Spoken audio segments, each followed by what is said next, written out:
I'm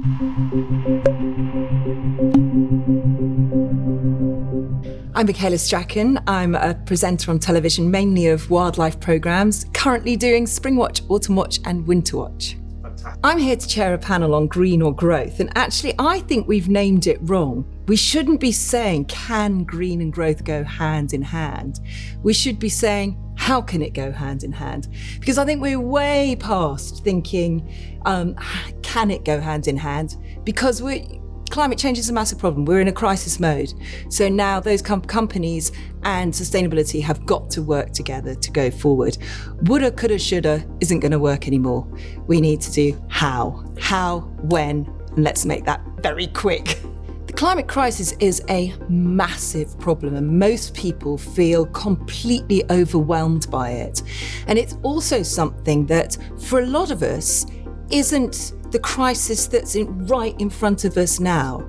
I mean, obviously, if you were in Germany when the floods are going, then it's more in your face. But for a lot of us, your life is going on, you've got a pandemic to deal with, there's loads of other things that seem more immediate. So it seems overwhelming for a lot of people, and it still seems like it's not going to affect them. The scientists know different. The scientists are saying it is going to affect all of us. It's going to be way more dramatic than we think it's going to be. And I think there are a lot of people, particularly people, even like myself, I've been in conservation for a long time and a lot of things haven't got any better. And it can be very easy to get quite down about that and depressed about it. And it's difficult to keep that positivity going. And sometimes I do think that it's time for maybe the older generation to take a step back and get the young, enthusiastic ones, the ones with the ideas, the ones that are slightly less cynical, to come forward and make the changes that we're going to need to happen. I think the positive things that I see that take us in the right direction are the fact that we have coped with a major global crisis that affected everybody, which was COVID, the pandemic. And people made huge changes and they made them quickly. Changes that if someone had told us we'd be wearing masks, washing our hands all the time, isolating, not going to work, working from home, all of those things. If people had talked about that 5 years ago, we'd go, that's going to take years for people to do. This whole sort of shift of working from home that makes so much sense instead of everybody going to the same place at the same time with traffic and pollution and stress and everything. It makes so much more sense to be, sometimes working from home, sometimes going to the office, and to change that whole mindset. So I think the positive side is that we've shown that mindsets can be changed globally, rapidly, and dramatically. And that's what I hold on to when I think about the climate crisis and how we're going to have to change to halt that and reverse it. It's very difficult to change habits. And companies have been in the habit of putting profit before the planet.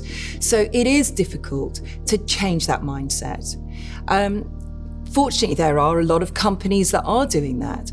And again, what encourages me is, for instance, on a personal level, I've had a sustainable portfolio for investing ever since I started work. And when I started that 35 years ago, it was very niche. Not many people were doing it.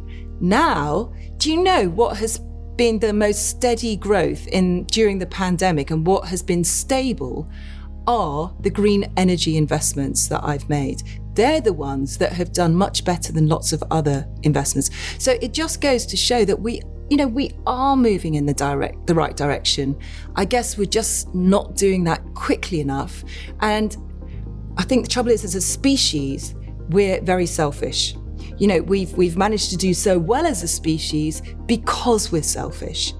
And so that is very difficult to turn that around, to make us non-selfish and think about the bigger picture. I think politicians are starting to sound as if they're getting serious because that's what they're being pushed to do by the public, which is brilliant. People that are shouting about the environment and climate crisis are shouting very loudly, and that's making politicians realise that they've got to do something.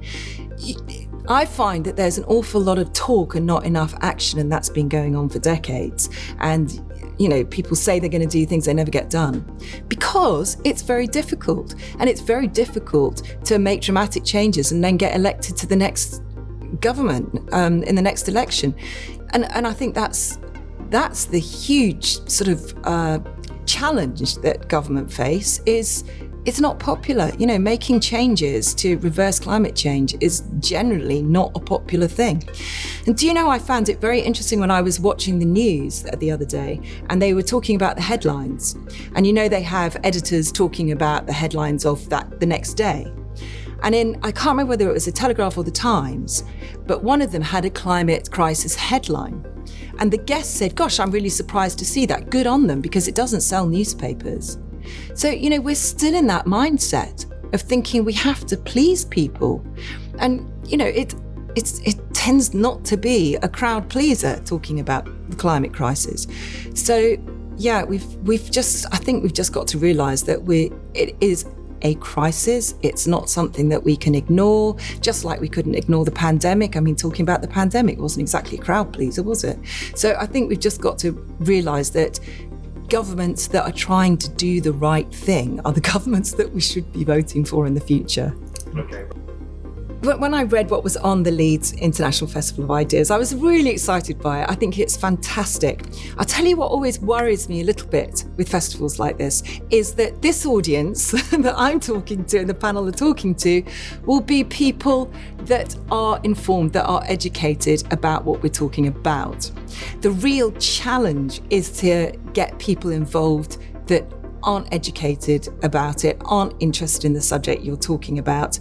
And those are the people that you need to get talking. Obviously, it's a great thing to get like-minded people talking.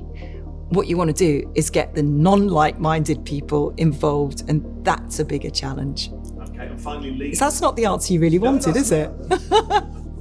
The last time I was in Leeds was in 2018, and it was I was touring with Walking with Dinosaurs, the Arena Spectacular. So I was in Leeds Arena playing the part of Huxley the paleontologist with a bunch of life-size animatronic dinosaurs. And when I thought about that, I thought, gosh, that's quite a contrast, isn't it? But then I thought, is it a contrast? What happened to the dinosaurs? Meteor came, an asteroid came and wiped them out because it blocked out the sun, it changed the climate, it changed the environment, and it made all the dinosaurs extinct. Could be what we're talking about, couldn't it? In a slightly different way.